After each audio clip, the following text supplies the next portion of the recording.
Thanksgiving, 6:15 a.m., Ballantine, North Carolina, 2024. I woke up in the thick, inky darkness of a November morning. Normally, by this time, the house in Harper's Glen would already be roaring like Bank of America Stadium on a Sunday. Mom would be clattering her cast iron skillet, frying onions for the green bean casserole, and quietly cursing because she'd forgotten to turn on the vent hood again. Dad would be planted in his leather recliner, pretending to watch the Macy's parade while actually arguing with Riley over who got the remote for the 85-inch TV. Colton would be pounding on Riley's door demanding hot water, and Riley would scream back, "Even boys need 45 minutes to wash their hair?" But this morning, there was nothing. Only the gas fireplace downstairs humming steadily, steadily, steadily, like the mechanical breathing of someone in a coma. I lay still for another 10 seconds, waiting for Mom to call up, "Kenzie, honey, come help me grab the big roasting pan," like every other year. Waiting for Dad to bellow, "The lions are choking again, damn it!" But nothing came. Nothing except the blood pounding in my ears. I reached for my phone. 6:17 a.m. The screen lit up with the last message in the family group chat, Harper Chaos Turkey Heart, from 11:47 p.m. the night before. Mom, "Turkey Heart, don't forget to take the turkey out at 5 a.m. Love you, Turkey Heart." I had replied at 11:49 with a dancing turkey sticker. No one answered. I'd thought they were just asleep. Now that message sat there, all alone, no read receipts, like I'd sent it into the void. I sat up. My UNC Charlotte hoodie slipped off one shoulder. My room looked exactly the same. The king bed I bought myself last year, the standing desk I assembled when my back started killing me from 16-hour pandemic days, the gray West Elm rug Mom once called way too fancy. Nothing out of place, except the silence was wrong, dead wrong. I patted down the hardwood hallway. Riley's door was cracked open the way she always left it, so her pink LED lights bled out onto the stairs. Now it was pitch black. I nudged it wider. Bed made with military corners, no crop top draped over the chair. Her St. Tropez tanning mist still sat perfectly centered on the vanity, as if its owner knew exactly how long she'd be gone. Colton's room was its usual disaster, but his black North Face backpack, the one he treated like a life support system, was missing. So were the Jordan 1s he'd ordered online last week. Downstairs was worse. The kitchen looked like it had been wiped clean by a genie. No 20-pound butterball turkey thawing in the sink. No smell of garlic, thyme, melting butter. Just my Yeti tumbler from last night, still ringed with dried coffee. I opened the fridge.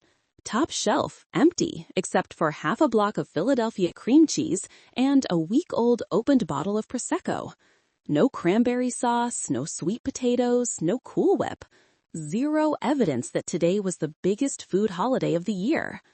I walked through the laundry room to the garage. The heavy metal door groaned as I raised it. 3 empty parking spaces. Dad's black Ford F-150 was gone. Mom's white Jeep Wrangler, my girl car, she always bragged, was gone. Even Riley's moss green 2012 Honda Civic, the one I'd been paying the note on for the last year, had vanished.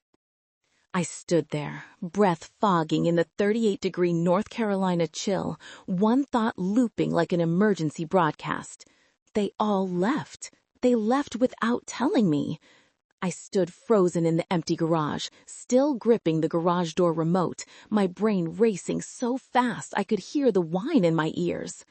No panic, not yet. Years as a financial analyst had taught me that panic is a luxury reserved for people with no data, and I always have data. I bolted upstairs 2 steps at a time and burst into the little office at the end of the hall, the corner Dad jokingly called the Ballantine branch of Wall Street. My MacBook Air M2 lit up the second I flipped the lid. I went straight to Find My. 4 familiar dots. Greg Harper, offline. Last seen 2:03 a.m. Diane Harper, offline, last seen 2:04 a.m. Riley Harper, offline, last seen 2:02 a.m. Colton Harper, offline, last seen 2:02 a.m. All at once, all deliberately powered off or in airplane mode. Not dead batteries, not bad signal. They wanted to disappear from my map. My heart thumped once, hard, then slowed again. I took a breath and opened iCloud. Family sharing. You are no longer a member of this family. iCloud photos. This album is no longer shared with you. I let out a short, humorless laugh. They'd digitally excommunicated me before they physically left. Peak Harper thoughtfulness. I grabbed my iPhone 15 Pro and opened contacts. Mom tick mark was still there. I tapped call, straight to voicemail, her syrupy voice.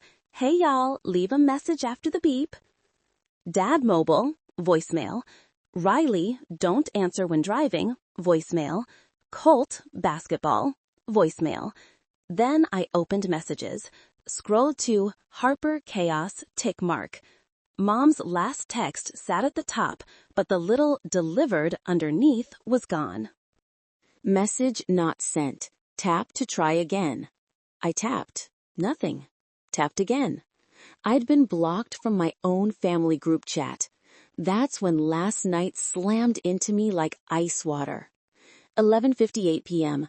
I was sprawled on my bed, AirPods in, reviewing Q4 reports when Riley knocked.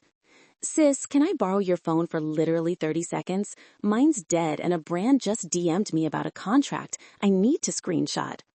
I handed it over without looking up. She plopped down at the foot of my bed, fingers flying. I teased, 30 seconds, TikTok royalty. She laughed, yep, and gave it back after exactly 47 seconds. I saw it was unlocked, she'd been scrolling, whatever.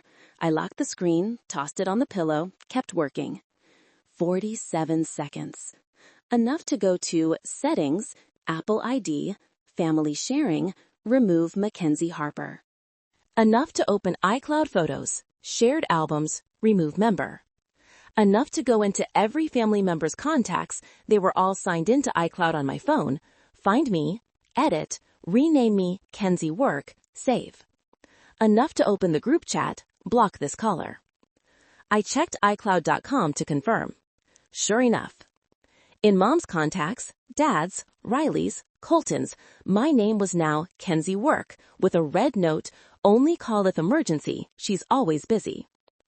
I sat there staring at the screen, feeling the invisible slap. Not the kind that stings, the cold, slow, meticulously planned kind that leaves no mark on your skin, only in your head. Riley hadn't just needed to check a message. She'd performed a perfect digital surgery, erasing me from their lives before they ever boarded the plane. They didn't want me calling, texting, knowing. I shut the MacBook with a dry snap. They thought that was enough to lock me out of their world for a week. They had no idea it just unlocked something inside me, something colder than that empty garage. And it was already moving. I stood in the kitchen, the icy LED ceiling lights pouring down on the bare granite island. This didn't feel like home anymore. It felt like a staged model home waiting for the next buyers to walk through and shake their heads. I opened my contacts, scrolled to L. Lisa and Uncle Ted, Hilton Head. Aunt Lisa, Mom's younger sister, the one we drove 3.5 hours to every Thanksgiving so we could eat turkey grilled on Uncle Ted's Weber and her life-changing low-country macaroni and cheese. I hit call. It rang 3, 4, 5 times. I thought it would go to voicemail, but then Aunt Lisa's voice came through, raspy from hickory smoke. Kenzie, honey! Y'all on the road? I just put another pecan pie in the oven. I swallowed. My voice stayed level, but I was gripping the phone so hard my knuckles went right. I'm at the house, Aunt Lisa, in Ballantine. 1 second of silence. Then her voice dropped, like she was afraid someone might hear. Oh, sweetheart. She didn't need to finish. Those 2 words told me everything. They're not coming, are they? I asked, already knowing the answer. No. They called me last night. Canceled. Your dad said you had to work all weekend, big deadline, so the rest of them decided to go somewhere else for a few days. I thought you knew. I laughed once, soundless. Somewhere else for a few days. So casual. Where, exactly? I asked, though my gut already knew. Aruba. Her voice was almost a whisper. Red-eye last night. Your dad said they got an insane Expedia deal, all-inclusive resort, 35 years married and all. You couldn't go because you were swamped. I closed my eyes. 35 years. It was really 34 and a half, but my parents always rounded up for dramatic effect. I heard waves in the background, early tide at Hilton Head, and then Riley's bright, cutting laugh. Lisa, tell her not to freak out. It's just a quick sister's trip plus the parent anniversary thing. She works like a maniac anyway. She probably doesn't even care. Riley's syrupy voice, loud enough for me to hear every word. She wanted me to know they were somewhere sunny, sipping blue cocktails to reggae without me. I pictured it Riley sprawled on a lounge chair in Gucci shades, phone up, live streaming, girls trip with mommy. Mom snapping photos of dad in front of an orange sunset. Colton definitely destroying the resort's Virgin Bar menu. Aunt Lisa, I said, light as air, I'm not freaking out. I heard her start to stammer, apologies, explanations, comfort, but I didn't need any of it. I gotta go. Happy Thanksgiving. I ended the call before she could say another word. The phone buzzed once in my hand, then went dark. I stood in the kitchen that no longer smelled of food, laughter, or anything remotely like a holiday. They chose Aruba over me. They chose an all-inclusive vacation over the daughter who'd paid most of their all-inclusive life for the last 7 years. I set the phone down on the cold stone. No tears, no screaming, no smashing things. Just one thought, sharp as a razor. They assumed I'd house sit, pay the bills, and greet them at the door next week with hugs and, I understand, next time. They miscalculated. I opened the drawer, pulled out a black Sharpie, and Mom's 2024 desk calendar she used for spa appointments. I flipped to November, drew a thick diagonal line across Thanksgiving Day. Then, in big block letters under her pink gel pen note, Turkey at Lisa's, Hilton Head, 11 a.m., I wrote, They chose Aruba. I choose me. I closed the calendar and set it dead center on the empty dining table where a 22-pound bird and 6 noisy mouths should have been today. They'd see it when they got back. Right now, I had work to do. I went upstairs, shut the office door, turned on the cold LED desk lamp. MacBook open, second password, the one no one in the house knew, then the hidden folder in iCloud. Taxes_archive 2017-2024. Inside, one file. Harper Family Black Hole.xlsx. Last modified, yesterday, 11:53 p.m., right before Riley borrowed my phone. Double-click. The spreadsheet opened like a graveyard of numbers. 11 tabs, 7 years, 1,847 rows. Every dollar I'd ever poured into this house, this family, this lifestyle they thought was normal. First tab, mortgage and HELOC. June 2017, NUV 2024. 89 auto transfers, $2,125 each, equals $189,125. Original 2020 HELOC, dad laid off from Lowe's. $42,000 principal plus interest paid by me. Property tax plus insurance escrow, $26,475. Subtotal, house debt alone, $257,600. Second ticket items. $8,500, Samsung the frame plus soundbar, $4,199. Sub-Zero 48 fridge plus Wolf dual fuel range, $18,400. LG wash tower plus pedestals, $3,398. Restoration hardware cloud sectional, $11,200. 10-seat dining table plus chandelier, $6,800. Tempur-Pedic king set, my room, $5,800. All the electronics, Apple TVs, Sonos, Nest, Ring, etc., $9,200. Total, $59,000. Every invoice in Mackenzie R. Harper's name, paid with my Amex Business Platinum. Third tab, invisible bills. Gigabit Internet, HOA, pest control, lawn care, Netflix Family Plan, Disney Plus, Hulu, Paramount Plus, Spotify Family, things they assumed the house just has. 7 years, $18,400. Grant total in cell F1847, blood red background, $335,000. $335,000. My post-tax income from age 21 onward. Almost enough for a down payment on a different house in Charlotte. I scroll to the very first row, 06/12/2017, right after I graduated UNC Charlotte with a starting salary of $52K. Mom and Dad sat me down at this same dining table, slid over a folded sheet of printer paper titled in bold, Co-Ownership Intent Letter.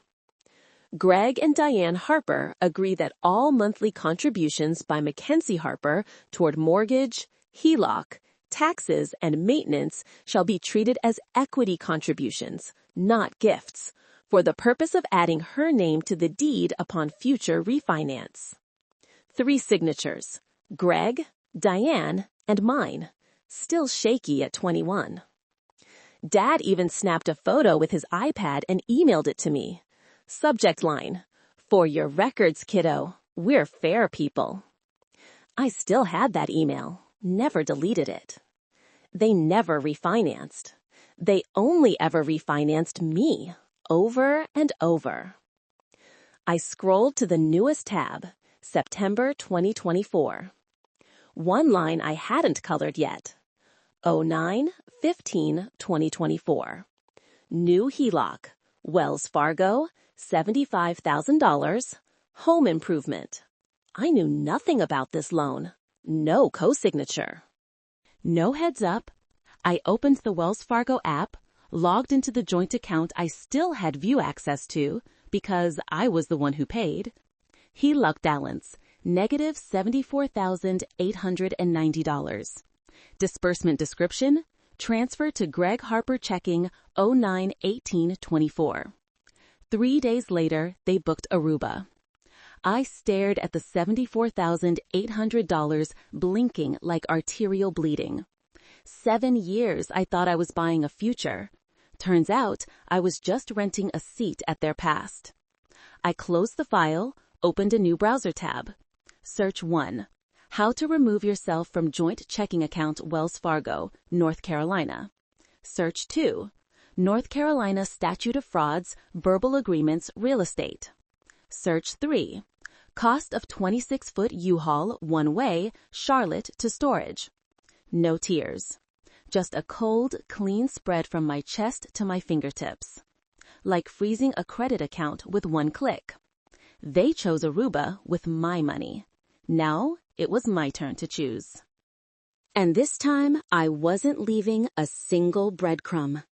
I sat perfectly still in my ergonomic chair, spine straight, hands on the keyboard like I was typing a normal quarterly report. Heart rate back down to 62 BPM. No heat, no shaking. Just sharp, crystalline calm, the kind I get when I discover a client hid a $42 million liability off balance sheet. No crying. No screaming at them over the phone. Screaming is for people who still hope to be heard. I'm done with hope. I opened the Wells Fargo app. Account, Harper Family Emergency Fund, the one they opened in 2020 when Dad lost his job, just in case. Current balance, $38,200.47. 95% deposited by me every paycheck. Memo always, emergency fund, Kenzie. I tapped transfer to my account, entire balance. OTP texted to my phone because I'm the only one with 2FA turned on. Confirmed. $38,200.47 moved in 4 seconds. New balance, $0. Then I opened Duke Energy -bill pay -cancel autopay. City of Charlotte Water -cancel. Spectrum Gigabit -cancel. Ballantine Country Club HOA -cancel. Wells Fargo Escrow Property Tax Plus Insurance -cancel auto transfer. All in my name because I was the only one with steady enough income for the bank to allow autopay. Next due dates, December 8th, 12 days away. After that, lights out, water off, internet dead, HOA fines, overdue notices on the new $75K HELOC. I opened my laptop, created a new folder, Harper Exit Strategy.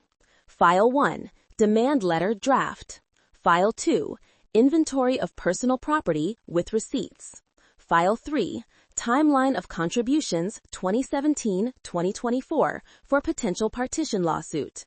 Then I dialed a number I know by heart, not saved in contacts. Lauren Whitaker, attorney at law. My best friend from UNC Charlotte dorms, now the sharpest real estate attorney in the city, answered sleepy. It was only 8 a.m. on Thanksgiving. Kenzie, why are you calling on Thanksgiving, suing the turkey? You still have that scan of the 2017 co-ownership intent letter I sent you? Of course, still in my cloud. Why?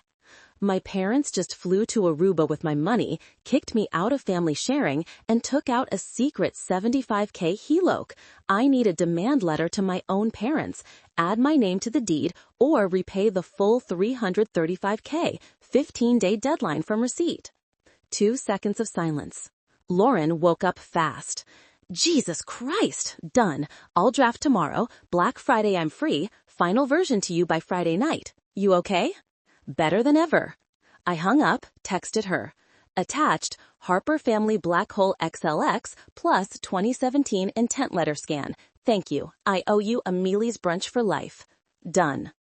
I stood, opened my closet, pulled out the 40L Patagonia duffel I'd never used because no time for vacation. Price tag still on, $199.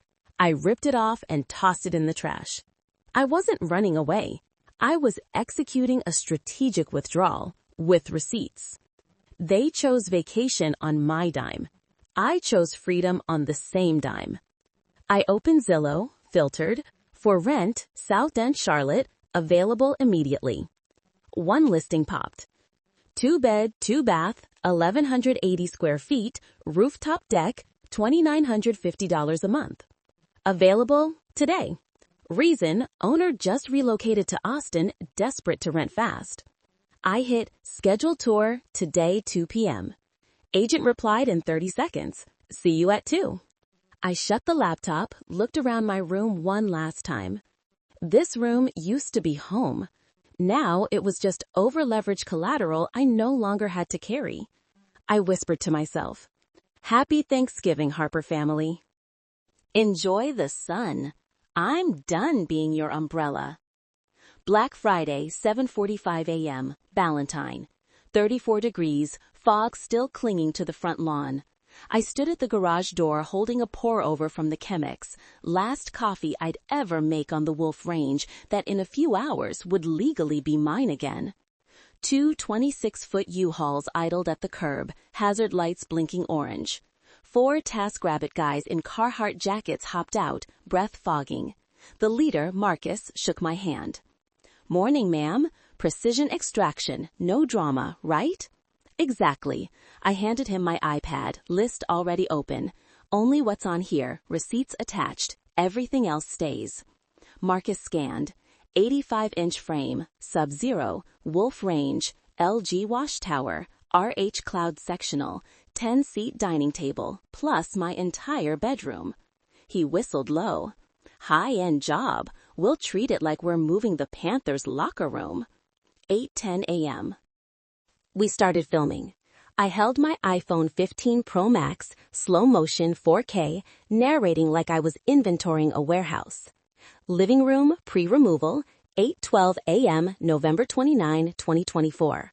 Samsung The Frame 85-inch, purchased by Mackenzie Harper, March 2023. Receipt attached. Restoration Hardware Cloud Sectional, Ivory Linen, purchased October 2022. Kitchen. Sub-Zero 48-inch fridge and Wolf 48-inch dual fuel range, purchased June 2023, paid in full via Amex, $18,400. Laundry room. LG Wash Tower 2023 model, $3,398, Best Buy receipt. My bedroom.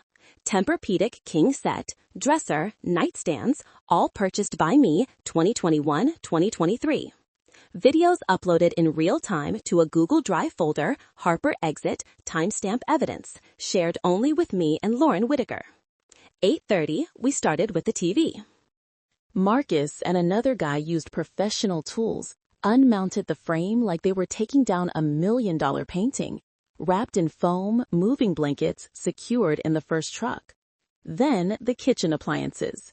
Sub-Zero, nearly 700 pounds. Wolf range, heavier. Sliders, dollies, and a whole lot of South Carolina cursing. I stood outside watching, hands in Patagonia pockets, breath clouding. When the fridge rolled out, it revealed a patch of wall that hadn't seen light since 2016. Faded butter yellow, stained with years of cooking oil. 10:45, RH Cloud Sectional disassembled module by module, wrapped in thick plastic, loaded onto the second truck. The walnut dining table, 10 chairs, carefully padded. I stared at the cavernous, empty dining room where Sunday dinners used to be loud and fake happy. 12:20 p.m., my bedroom cleared. King bed, dresser, standing desk, even the blackout curtains from the shade store, everything followed me. 12:47, done. The house now looked like a gutted shell. No TV, no sofa, no fridge, no table, just a couple of folding plastic chairs and a bare kitchen island. I pulled a pre-printed sheet from my bag, bold black on white. To Greg, Diane, Riley, and Colton. I stopped paying for a family that doesn't include me. Everything removed today was 100% purchased by me, receipts available. Utilities are now your responsibility. Enjoy Aruba. Kenzie. P.S. The turkey is still frozen solid in the deep freezer at my new place. You never took it out at 5 a.m. like Mom asked. I set it in the center of the island, laid the full ring of house keys on top. Front door, garage, mailbox, all of them. Final video. Post-removal walkthrough, 1:02 p.m., November 29, 2024. Zero damage to walls, floors, or fixtures. I locked the interior door, exited through the back, lowered the garage door. Marcus handed me the invoice, $1,940. I Venmo'd on the spot, added $300 tip split 4 ways. Thanks for keeping it chill, he said, shaking my hand. Drama isn't my brand, I replied. Both trucks rolled toward South End, Charlotte, my new townhouse where everything would finally be titled only to Mackenzie Harper. As we passed the Ballantine sign, I glanced in the side mirror. The red brick colonial looked small, tired, and completely hollow. They chose Aruba. I chose myself. And this time I took the kitchen they used to brag about to the neighbors. Monday, December 1, 2024, 4:47 p.m., Charlotte Douglas to Ballantine. American Airlines flight from Aruba landed on time. Greg Harper stepped off first, lobster red, hibiscus shirt damp with airplane sleep sweat. Diane behind him, fresh beach waves, wilted plumeria lace still around her neck, duty-free bag swinging with 2 bottles of Appleton Estate rum. Riley strutted out in Gucci shades, hiding half her face, phone already up filming, coming home from paradise, sad hours. Colton dragged his North Face suitcase, beaded necklace from Orangestad clinking. They laughed and talked the entire 35-minute drive, coconut tanning oil thick in the Jeep. Riley had plans to livestream unboxing souvenirs tonight. 5:39 p.m. they turned in to Harper's Glen. Greg hit the garage remote. Nothing. Battery's probably dead, he muttered, manually lifting the door.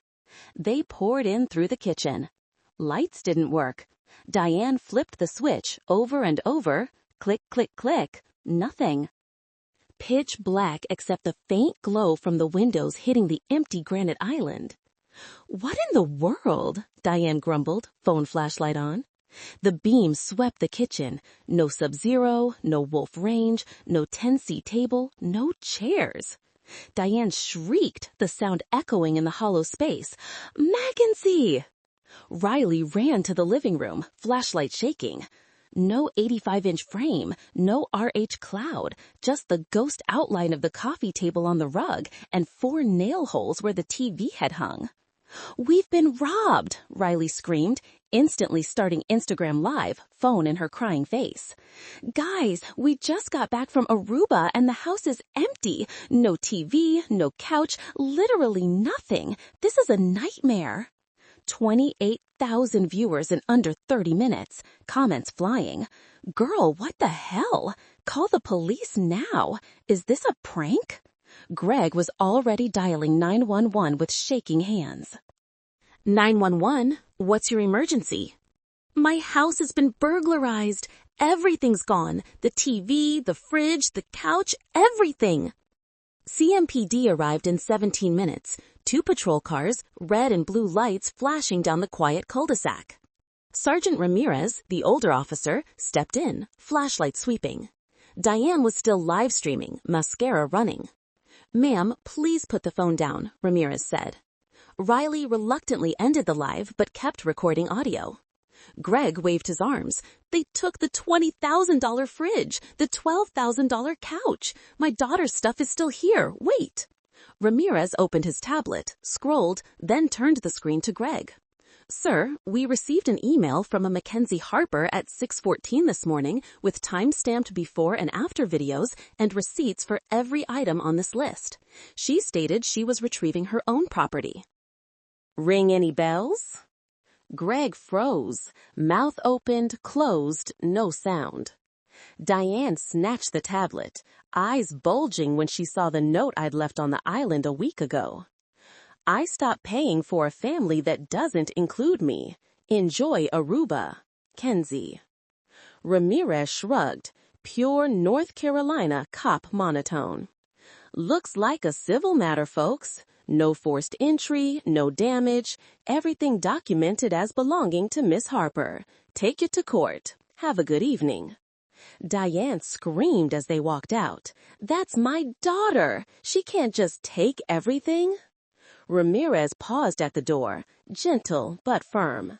Ma'am, from the paperwork, looks like she paid for everything. Y'all have a good night now. Door shut. 4 Harpers stood in the dark, cold, empty house, suitcases still wearing airport tags. Riley tried my number. Kenzie work. Straight to voicemail. Colton sank to the floor, head in his hands. Greg opened the empty fridge, found the note I'd taped inside. Welcome home. Power was shut off at 9:02 a.m. this morning. You're welcome. Diane started sobbing, the sound bouncing off bare walls. Outside, the neighbors' Christmas lights twinkled like they were laughing. They were home. But home wasn't theirs anymore. Monday, December 1, 2024, 7:18 p.m., South End, Charlotte. I just opened a pepperoni pizza from Hawthorne's, sitting cross-legged on the oak floor of my new townhouse, back against an unopened moving box.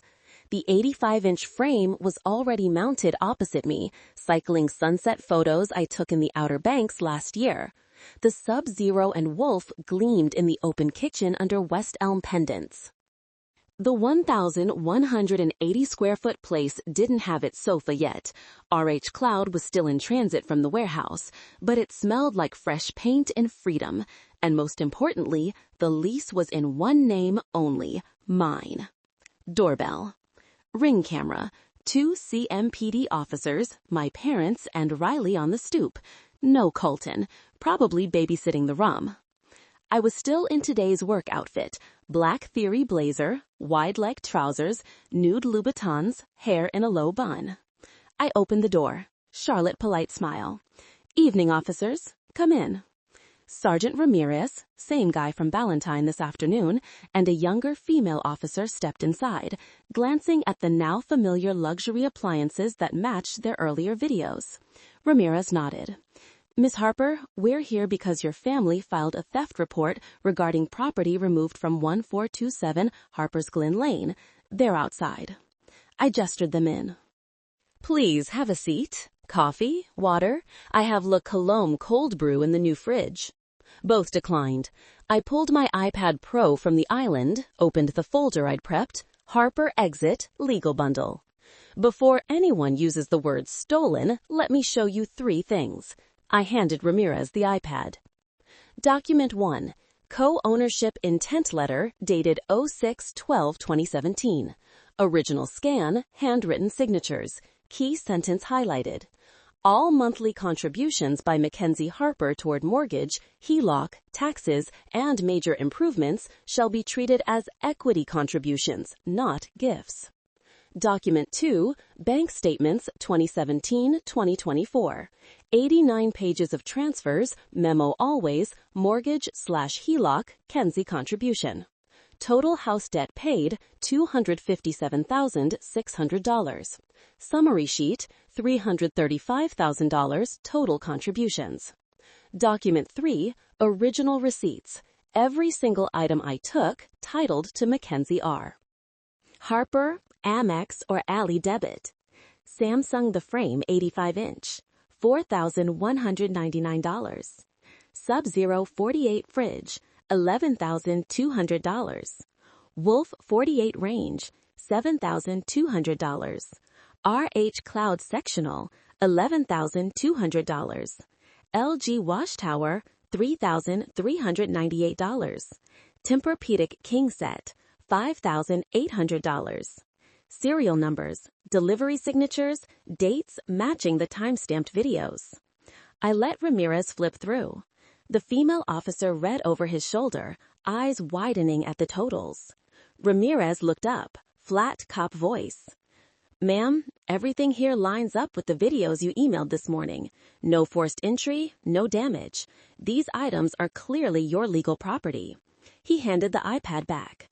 We have no probable cause for theft or burglary. Civil matter. You're free to, well, you're already home.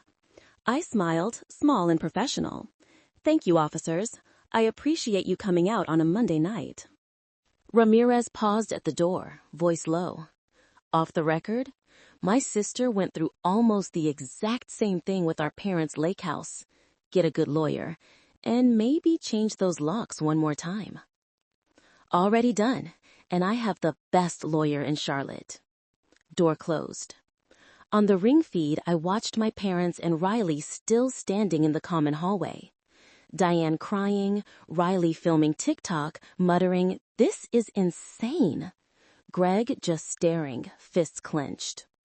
I turned off the living room lights, leaving only the glow from the frame, now displaying a stock photo of an Aruba sunset I downloaded from Google Images. I opened the Sub-Zero, poured La Colombe into a glass. This house is 3,000 square feet smaller than Ballantyne, but for the first time in my life, it is 100% mine. I raised the glass and whispered, "Cheers to civil matters." Tuesday, January 28, 2025, Mecklenburg County Small Claims Court, Charlotte. Courtroom 1150 was tiny and freezing. I sat on the defendant's side in a gray pencil skirt and black blazer, looking like I was headed to a shareholder meeting instead of suing my own parents. Across the aisle, Mom, Dad, Riley. Dad in a rumpled light blue shirt, Mom wearing sunglasses indoors like a D-list celebrity hiding from paparazzi, Riley secretly live streaming with her phone upside down on her lap. Judge Elaine M. Kowalski, 68, silver buzz cut, eyes like a hawk, took the bench. Everyone in Mecklenburg knows she hates wasted time. Harper v. Harper. Small claims, $9,999 demanded for unlawful removal of household goods and emotional distress. Gavel. Plaintiff. Dad stood, voice shaky. Your Honor, our daughter lived with us rent-free for years. She helped a little with the house, but everything was a gift. Then she cleaned us out while we were on vacation. We're empty nesters now. No TV, no fridge, no furniture. We just want fair. He slid up one sheet of paper. Affidavit of gift, supposedly dated 07/1/2017, my signature photoshopped with terrifying skill. Shaky strokes identical to 21-year-old me. And any and all financial contributions from Mackenzie Harper to the household are voluntary gifts with no expectation of ownership or repayment. Diane sniffled theatrically. Riley nodded like an extra. Judge Kowalski took the affidavit, raised an eyebrow, then looked at me. Defendant? I stood, placed a 3-inch black binder on her bench titled Harper v. Harper, Evidence Bundle. Your Honor, that affidavit is fabricated. Here's why. I opened it. Exhibit A, original 06/12/2017 email from Greg. Harper72@gmail.com. To me. Subject, for your records, kiddo. Attachment, co-ownership_intent letter.pdf. Metadata intact. IP in Valentine. Exhibit B, bank statements plus Excel reconciliation. 89 transfers. Memo, always mortgage/HELOC Kenzie contribution. Total house debt paid, $257,600. I pointed to the line dated 09/18/2024, $75K HELOC withdrawn 3 days before Aruba. Exhibit C, text messages, screenshot of Mom in 2021 when Dad was unemployed again. Mom, turkey heart, thank God for Kenzie or we'd literally be homeless right now. You're our rock, baby. 3 hearts. Exhibit D, original receipts, every item I removed, titled to me, serial numbers matching the time-stamped videos. 4 minutes, 0 emotion, pure data. Judge Kowalski flipped through the fake affidavit, then looked up, ice in her eyes. Mr. Harper, this affidavit is undated, unnotarized, and the signature metadata doesn't match the 2017 email your daughter just showed me. Care to explain? Dad stammered. We always intended it as a gift, Your Honor. We just formalized it later. Gavel cracked. Let me be perfectly clear. The 2017 co-ownership intent letter is the only valid document before this court. The items removed were purchased solely by the defendant. Plaintiff's claim for $9,999 is dismissed with prejudice. Mr. Harper, presenting a falsified affidavit in my courtroom is a felony-level offense. I am referring this to the DA for possible perjury charges. Expect contact. Final gavel. Diane shrieked. Riley frantically ended her live stream. Dad went ghost white. I closed the binder, capped my pen, walked out. Didn't look back. In the hallway, Lauren, my attorney, was waiting, grinning ear to ear. Brunch at Amelie next week, my treat. You just made small claims history. I allowed myself the tiniest smile. History doesn't have to be loud. It just has to be right. April 2025, Charlotte. Wells Fargo mailed the final letter April 3, 2025. Thick paper, bold print. Notice of foreclosure sale, 1427 Harper's Glen Lane. Reason, delinquent $74,800 HELOC plus penalties plus unpaid principal mortgage since December 2024. Total owed, $312,400. Sale date, May 2, 2025. They had no choice. April 28th, a single 15-foot U-Haul parked out front, much smaller than the two 26-footers I'd used on Black Friday. Greg and Diane boxed their remaining belongings in old Costco cartons. Riley live-streamed the move, hardest day ever, to 11,000 viewers instead of 71,000. Colton carried out the old leather recliner, the only piece of furniture left, face to the ground. They moved into a two-bedroom apartment in Pineville, the Fairways at Piper Glen, $1,675 a month, ground floor, view of the parking lot. Master for Greg and Diane. Riley and Colton shared the second room, Walmart bunk bed and an air mattress. Fridge, 10 cubic foot, open box from Best Buy, $279. TV, Colton's old 55-inch TCL from the dorm. Riley lost 60,000 followers in 3 months, 71K to 11K. Brands ghosted, contracts canceled. She rebranded to @Riley in real life, tried healing era content, but comments were brutal. Still waiting for you to apologize to your sister. Family first, but ditched her for Aruba, LOL.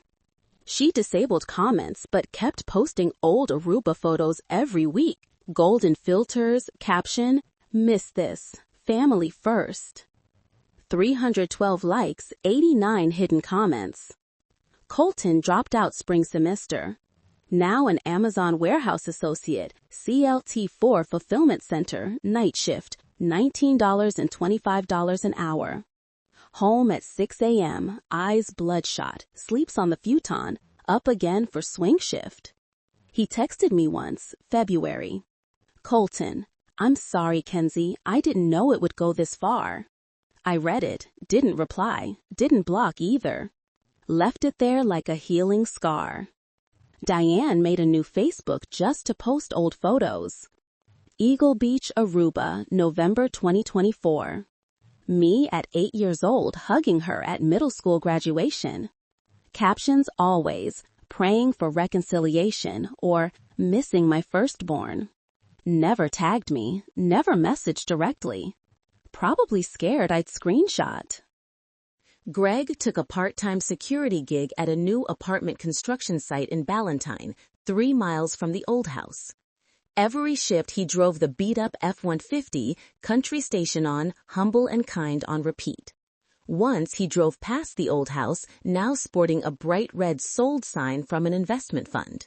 He stopped for 10 minutes, stared at the front yard that used to hold an RH Cloud sofa, then drove away. I know all this not because I stalk. Charlotte is small. Old friends, co-workers, even the Harris Teeter cashier near my new place text. You see Riley's latest video? Girl is struggling. I just reply, I wish them well. April 2025, I stood on my rooftop deck in South End watching Tryon Street glitter below. The frame in the living room cycling photos I took in Asheville last fall.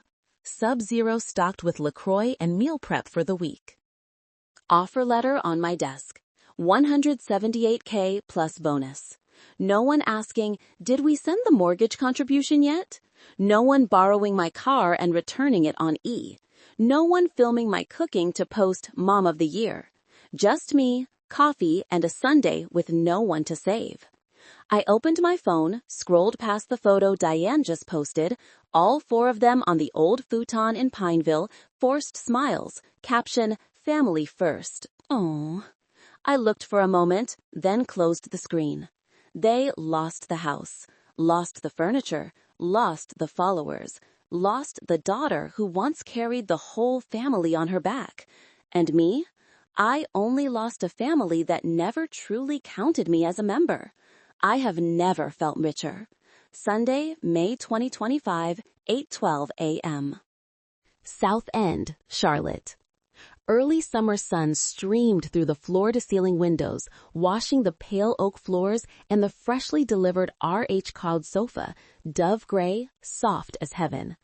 I sat cross-legged on it in my old UNC Charlotte hoodie, cradling a doppio from the Breville Barista Touch I bought myself for Valentine's Day, a gift to me from me. Coffee aroma drowned out even the jasmine on the table. The frame was in art mode, Van Gogh's Starry Night swirling slowly like the sky itself was breathing with me. This was the first time in my life I had heard real silence. Not the silence of being abandoned on Thanksgiving morning, not the silence of unanswered calls, but the silence of a home that belongs only to me, and that is enough. My phone buzzed on the coffee table. New iMessage from an unsaved 704 number I recognized instantly. Hey, I know you probably hate me, but school starts again, and I'm short $500 for books. Can you at least Venmo me? I'll pay back, I swear. Please, Kenz. I stared at the words. No anger, no hurt, just a flicker of pity for the girl who once had 71K followers, now begging like this. I held my finger over the screen for 3 seconds. Tapped, block this caller. Confirmation popped up. This caller is now blocked. I set the phone face down, took another sip. Hot, perfect bitterness. I walked out to the little rooftop deck. Charlotte spread beneath me, the Lynx tracks glinting, Bank of America Tower arrow straight into the sky, distant car horns carried on the morning breeze. No one asking if the mortgage is paid, no one returning my car on empty, no one filming my food for clout. Just me, coffee, and a Sunday I don't have to rescue anyone from themselves. I thought back to the terrifying silence of Thanksgiving morning last year, the silence of being erased. This silence is different. The silence in my new place isn't the silence of being left behind. It's the silence of a table finally set for one, and I'm okay with that. I finished the last sip, set the cup on the glass railing.